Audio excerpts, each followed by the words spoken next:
Masechet Sanhedrin, traité Sanhedrin d'Afraïn Bet, feuille numéro 72. Nous sommes tout en haut de la page. Gemara. Tania Imbraïta qui dit, Rabbi Yosef Aglili Omer, Rabbi Yosef Aglili dit,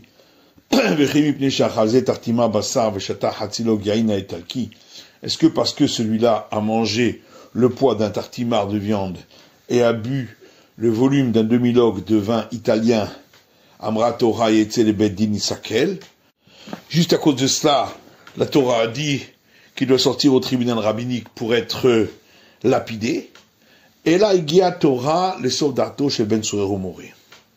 Mais en vérité, c'est parce que la Torah est allée jusqu'au bout de l'objectif de ce fils désobéissant et rebelle. Chez Sob Megamer Nirse Aviv, parce qu'à la fin, il va finir par dilapider tous les biens de son père. On va Keshlimudo, et il va chercher à perdurer dans son habitude de bon vin et de bonne chair. Venomotse, il ne trouvera pas d'argent.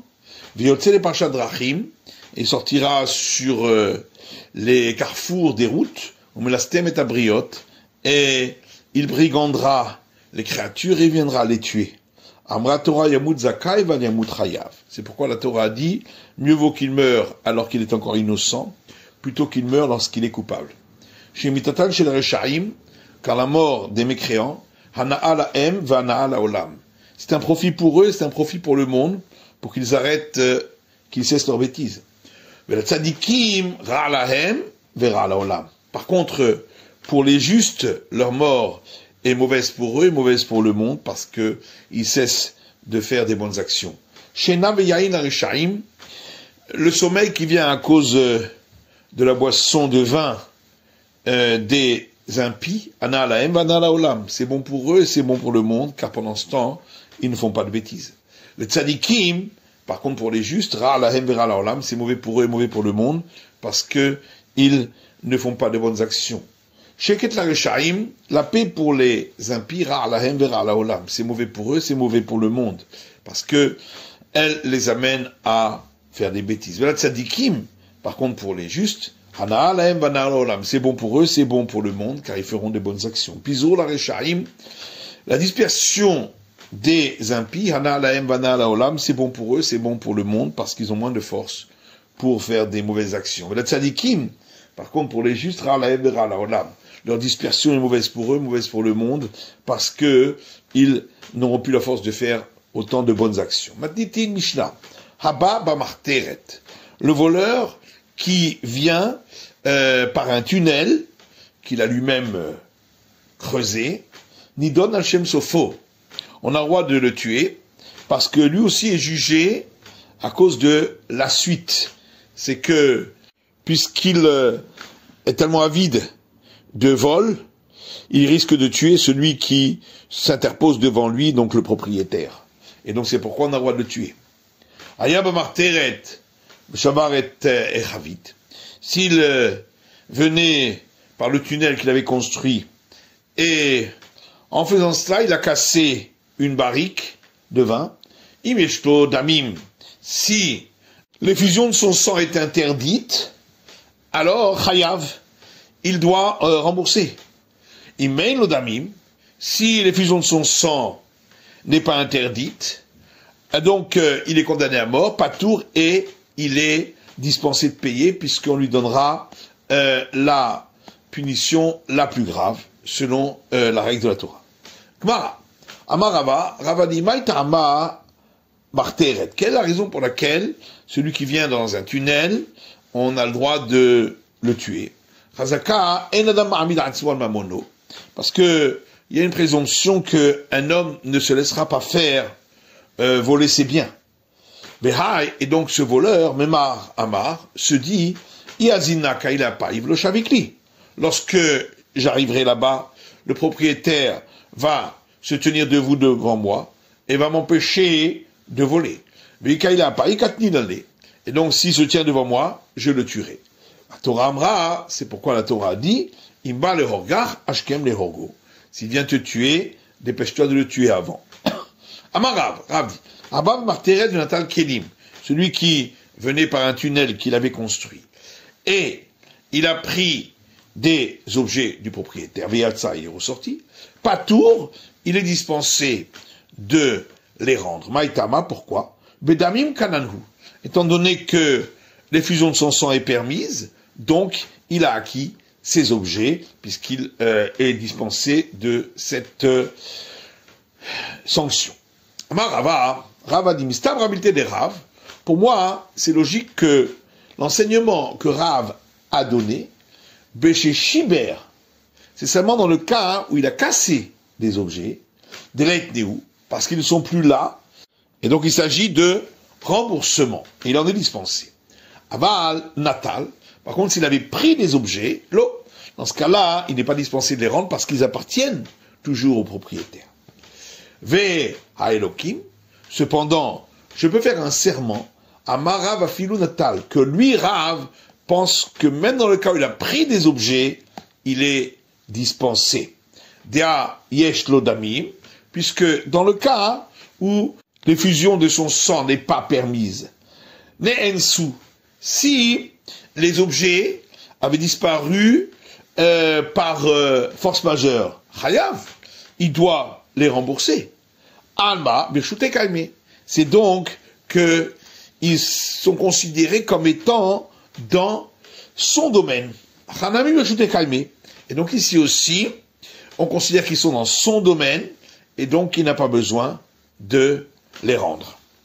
Vélohi, cependant, Rava poursuit en disant, ce n'est pas juste, qui okmina chamana birshute, parce que lorsque la Torah a considéré qu'ils sont dans son domaine, l'ayan unsin, c'est uniquement pour devoir rembourser s'ils ont disparu par cas de force majeure. Aval l'ayan mikna, mais concernant l'acquisition, birshute de marai ou kaime, ils sont toujours considérés comme étant du domaine du propriétaire. Bidé d'Ava Shoel, exactement comme pour celui qui a emprunté un objet, bien qu'il doit rembourser s'il y a force majeure, l'objet est toujours du domaine du propriétaire. Tenan, alors, on a donc vu dans notre Mishnah, Baba Marteret Veshiber et Techavit, s'il venait dans un tunnel qu'il avait lui-même construit et il a cassé une barrique, Yesh Lodamim, si l'effusion de son sang est interdite, Hayav, il devra rembourser. Un Lodamim, mais si l'effusion de son sang n'est pas interdite, pas tour, il est dispensé de rembourser. Ta'ama, des Shiber. Donc on peut en déduire que toute la raison pour laquelle on a dit cela, c'est parce qu'il a cassé des Riyailo Damim Patour. C'est dans ce cas-là que si l'effusion de son sang n'est pas interdite, il est dispensé de rembourser. Ha Natal. Donc s'il avait pris un objet, on ne dirait pas cela. C'est donc une preuve pour Rava contre Rav. Et l'Agma répond, Ouadin d'Afilou Natal. Non, en vérité, ça aurait été la même règle s'il avait pris simplement l'objet, n'a mis aussi, on aurait dit cela. Mais là, pourquoi la Mishnah a-t-elle parlé du cas où il a cassé la barrique? Comment je parle, c'est pour nous apprendre de Riesh Lodamim, que si l'effusion de son sang est interdite, Afalgad de Shiber Nami Chayav. Même s'il avait cassé la barrique, il aurait l'obligation de la rembourser. Et l'Agma dit Pshita, mais ça c'est évident. Mazikou, puisqu'il l'a endommagé, donc il doit rembourser. Hakamash Malan, et l'Agma répond, ça vient nous apprendre d'Afilou Shelobe Kavana, que même s'il n'avait pas l'intention de la casser, il doit quand même rembourser. Là-dessus, l'Agma pose une question, mais qu'est-ce qu'on vient nous apprendre? Adam ou Adolam, qu'un homme est considéré comme averti dans tous les cas. Tanina, ça on a déjà vu dans une autre Mishnah, qui dit Adam ou Adolam, un homme est considéré comme averti dans tous les cas, ben beshogeg, que ce soit s'il a endommagé involontairement, ben bemezid, ou volontairement, ben beones, ou par force majeure, ben beratson, ou sans force majeure. Kashia. Donc effectivement, la Mishnah est difficile selon l'avis de Rav. Motiv Rabbi Barabaye. Rabbi Barabaye pose une question à partir d'une braïta qui dit Agonev kis be Shabbat. Celui qui vole un porte-monnaie jour du Shabbat. Chayav, il a l'obligation de le rendre à son propriétaire. Sheare nitrayev begneva kodem sheyavo l'idée sur Shabbat, puisque il a été passible de rendre le vol au moment où il l'a acquis, c'est-à-dire au moment où il l'a soulevé, et donc avant qu'il l'ait sorti et qu'il ait enfreint l'interdit du Shabbat. C'est pourquoi on ne dit pas que on lui donnera que la sanction du Shabbat. Par contre, s'il était en train de traîner l'objet au sol pour le voler, Patour, il est dispensé de le rendre. Charé Isur Gneva, Veisur Skila, Bain Kechad. Puisque, dans ce cas-là, l'interdiction de voler et l'interdiction de le sortir le Shabbat sont venus au même moment lorsqu'il l'a sorti de la propriété du propriétaire dans le domaine public. Et donc c'est une question contre Rava, puisqu'on voit que même dans le cas où l'objet est toujours présent, malgré tout, il est dispensé de rembourser si en même temps il avait fait un acte où il était passif de mort. Et l'Agma répond qu'en vérité, on explique que ce cas-là n'est valable, selon la règle, que s'il l'a jeté dans le fleuve. Et donc, il n'existe plus. C'est dans ce cas-là qu'il n'a pas besoin de rembourser. Donc, exactement comme l'avis de Rava. Rava, il ne voulait dire Martarta. Rava, un voleur, lui a volé des moutons alors qu'il était entré par un tunnel qu'il avait lui-même creusé. Et ensuite, il a voulu lui rendre les moutons à Rava, et Rava ne les a pas acceptés. Amar, il a dit, oui, étant donné que c'est sorti de la bouche de Rav que il est dispensé, donc je ne veux pas les recevoir, bien que Rava lui-même considérait qu'il devait lui rendre. Tanou Rabbanan, nos sages ont enseigné dans une braïta. Ein lo damim, le verset dit concernant celui qui a volé en entrant par un tunnel qu'il a creusé, il n'y a pas d'interdiction de l'effusion de son sang. Et le verset poursuit en disant, si le soleil a brillé sur lui. Et la braïta demande, est-ce que le soleil a brillé uniquement sur lui? Et là, seulement le verset veut dire la chose suivante, que si c'est clair pour toi, comme la clarté du soleil, chez Enlo Shalom Aimecha, que il n'a pas de paix avec toi et qu'il est prêt à te tuer, Hargehu. Dans ce cas-là, tu dois le tuer en premier. Mais sinon, si c'est pas sûr, Alta Hargehu, ne le tue point. Taneïda, il y a une autre braïta qui dit, Im zacha shemesh alav damimlo. La suite du verset, c'est Im zacha shemesh alav damimlo. Si le soleil a brillé sur lui, alors l'effusion de son sang est interdite. Est-ce que le soleil n'a brillé que sur lui? Et là, mais c'est pour t'apprendre,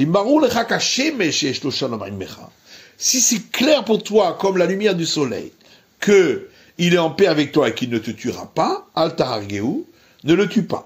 Vimla, mais sinon, si c'est pas sûr, Hargehu, tue-le. Kashi Astama Astama. Donc il y a une contradiction entre ces deux enseignements de Braïta, concernant le cas où on n'était pas sûr. Est-ce qu'on a le droit alors de le tuer ou pas? Et l'Agma répond au Kashia, c'est pas une question. Kan be'av alaben, quand on a dit qu'on n'a pas le droit de le tuer, c'est dans le cas où c'est le père qui est venu voler le fils. Et on sait que le père ne tuera pas son fils. C'est pourquoi, dans le doute, le fils n'aura pas le droit de tuer le père. Kan be'ven ala av. Et l'autre braïta parle du cas du fils qui est voulu voler de chez le père, ou à plus forte raison une autre personne. Et là, dans le cas où on n'est pas sûr, il est possible qu'il viendrait à la tuer, c'est pourquoi on a le droit de le tuer en premier. Amarav, kol de'ater alay memartarta katinale, et Rav dit, tout celui qui viendrait me voler en passant par un tunnel qu'il aurait lui-même creusé, je le tuerai. Le va me Rav Chania Barshila, sauf Rav Chania Barshila. Et l'Agma demande Maïtama, mais pourquoi? Il est Mamishum de Tzadikou, si c'est parce que c'est injuste. Akati memartarta, voilà qu'il a creusé un tunnel pour lui voler, donc c'est pas injuste. Et là, Mishum de Kim Lebegavé de Mirchamalai, mais, dit l'Agmara, parce que Rav disait, je suis sûr de lui qu'il aura pitié de moi, que Rachem Avalaben, comme un père a pitié de son fils, et qu'il ne me tuera pas. Tanou Rabbanan, pour ça j'ai enseigné dans une braïta. Damimlo, on a dit que si il n'était pas venu par un tunnel qu'il avait lui-même creusé, à ce moment-là, son effusion de sang est interdite. Et la Braïta rajoute, ben bechol, ben beshabbat, que ce soit en semaine ou que ce soit le Shabbat. Et le damim. Par contre, lorsque le verset a dit que son effusion de sang n'est pas interdite, ben bechol, ben beshabbat. Ça, c'est que ce soit en semaine et que ce soit le Shabbat également. Mishlama, l'Agma dit, on comprend. Et le damim. Dans le cas où l'effusion de son sang n'est pas interdite, ben bechol, ben beshabbat. On vient nous apprendre que ce soit en semaine, et même le Shabbat, il aura le droit de tuer. Itzrir, et on avait besoin de le dire, c'est le cas de Tachamina, parce qu'on aurait pu croire, Midedavar ou Gebeddin, que c'est comme le cas de celui qui est mis à mort par le tribunal rabbinique, de Shabbat lo Katlinan. On ne tue pas le Shabbat. Et non peut-être qu'ici non plus. Quand je parle de Katlina, c'est pourquoi on vient apprendre qu'ici on le tue, parce que, et il est dangereux, il risque de tuer l'autre. Et là, Damimlo, par contre, dans l'autre cas, où l'effusion de son sang est interdite, ben bechol, ben beshabbat, pourquoi la Braïta dit que c'est soit en semaine, soit le Shabbat? Ashta bechol lo katlina ne beshabbat mbaya, ben c'est évident, si déjà en semaine c'est interdit, à plus forte raison le Shabbat. Amar Rav Sheshet répond, l'onitzrecha, que la Braïta ici est venue nous enseigner, et là les fakir ala betagal, pour nous dire que s'il y a eu un éboulement sur lui, et qu'il est donc en danger de mort, on a le droit de déblayer le Shabbat et creuser, bien que c'est un interdit du Shabbat, pour lui sauver la vie. Tanou Rabbanan, nos sages ont enseigné dans une braïta. Veruka, c'est écrit si il est venu en passant par un tunnel qu'il avait lui-même creusé, et il aura été tué, il n'y a pas d'interdiction. Et donc on apprend de là, puisque c'est marqué au passif, il a été tué, mais qu'on la dame, que n'importe quel homme peut le tuer. Va mettre, et le verset poursuit en disant, et il est mort, pour nous apprendre, bechol mita shatechol amito, que tu peux le tuer dans toute façon qui est possible pour toi. Et l'Agma dit, bish la maveuka bechol adam. On comprend que la Braïta a besoin de nous dire que puisque c'est écrit et il aura été tué, ça vient m'apprendre que n'importe qui peut le faire. Il se fait rire, ça on avait besoin de l'enseigner. C'est le cas de Tachamina, parce que j'aurais pu croire, Ba'alabaïtou de Kimlé, que c'est uniquement le propriétaire qui a le droit de le tuer, parce que le voleur sait très bien, qu'un homme ne se laissera pas voler ses biens, et donc c'est pourquoi il y a un risque qu'il le tue. Avalacher, mais s'il s'agit d'une autre personne, l'eau, on aurait pu croire que non, il n'a pas le droit de le tuer. Comme je parle là, c'est pourquoi on vient apprendre que, les gros des fous, que le voleur est considéré comme quelqu'un qui poursuit un autre pour le tuer, vers filou acher nami, et donc même une autre personne peut le tuer. Et là, va mettre, par contre, quand la Braïta rapporte la suite du verset qui dit, et il mourra, et on apprend de là que c'est de n'importe quelle mort qui est possible de lui faire. La Mali, pourquoi on avait besoin d'enseigner cela?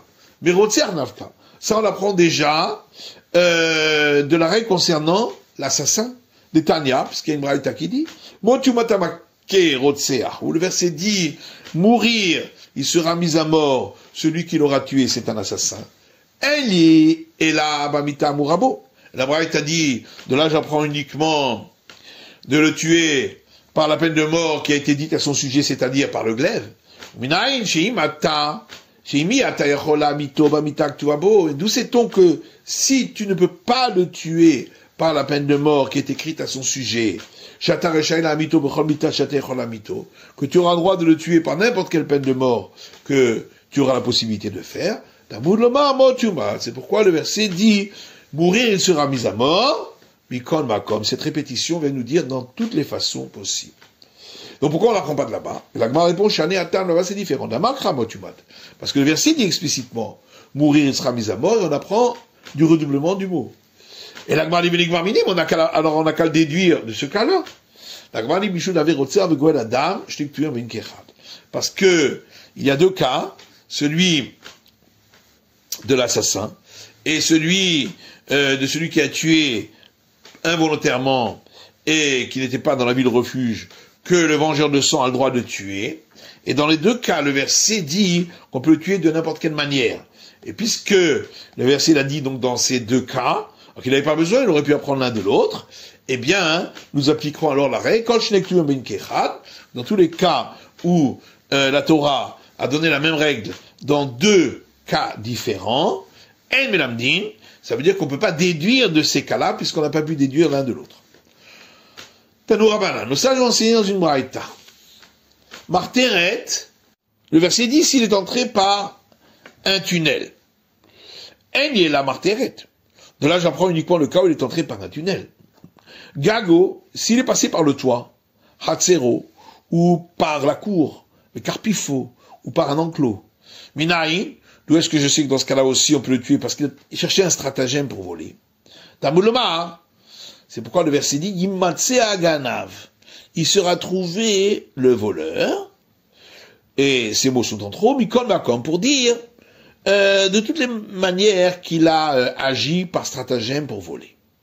Mais alors pourquoi le verset a-t-il parlé explicitement du cas où il a creusé un tunnel?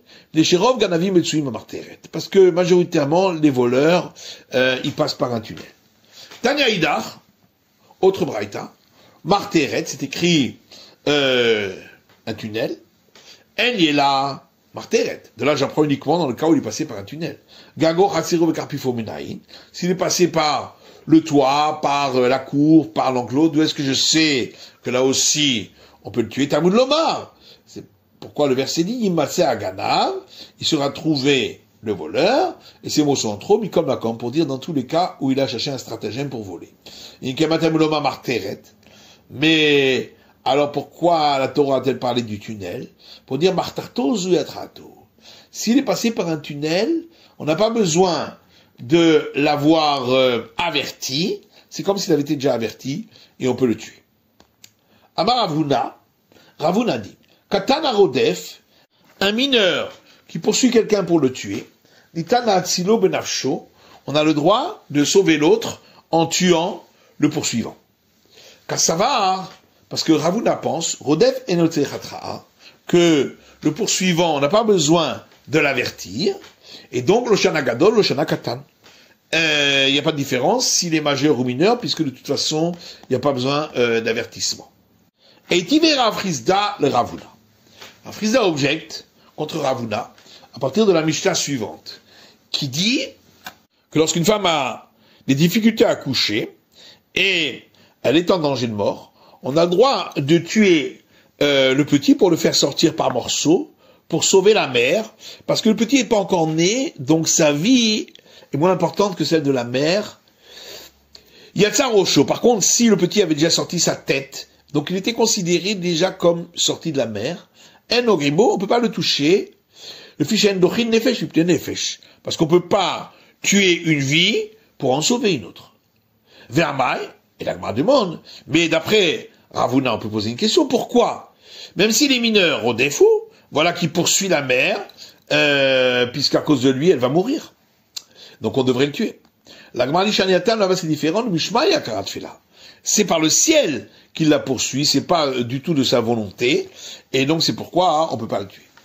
L'agma Dinema Sayali, va-t-on dire que la braïta suivante est un appui pour l'enseignement de Ravuna, puisque la braïta dit, Rodef Shaya Rodef Achachavero, quelqu'un qui poursuivait un autre pour le tuer, Omerlo, celui qui voit cela, dira au poursuivant, Re'e chez Israëlou, voit, il s'agit d'un juif, ou ben berithu, et il est dans l'alliance, il n'a pas apostasié, va Torah Amra, or la Torah dit, Shofer dam ha'adam, va adam damo shafer. Celui qui versera le sang d'un homme, par cet homme-là lui-même, qui le poursuit, on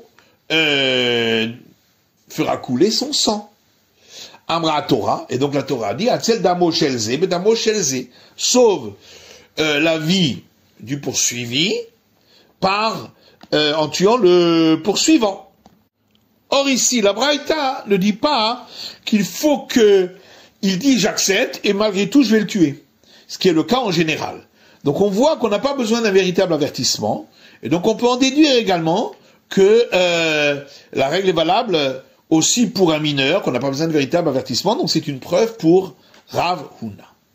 Et la Gemara repousse cette preuve en disant, Hahi, cette braïta, Rabbi Yosef Rabbi Yudahi, c'est l'avis de Rabbi Yosef Rabbi Yuda, de Tanya, parce qu'il est enseigné dans une autre braïta. Rabbi Yosef Rabbi Yuda Omer, Rabbi Yosef fils de Rabbi Yuda dit, Haver, quelqu'un qui est connaisseur de toutes les règles de la Torah, on n'a pas besoin de l'avertir pour la peine de mort. Le fichon d'Atra'a et la frine ben shogeg le mésite. Parce que l'avertissement, c'est uniquement pour distinguer entre si c'est volontaire ou si c'était involontaire. Et donc on voit en tous les cas que d'après lui, dans tous les cas de peine de mort, celui qui est averti n'a pas besoin de dire je le ferai quand même, puisque on le demande pas dans le cas de celui qui est un sage connaisseur. Donc, d'après ça, il n'y a plus de preuve pour Rav Huna. Tachema.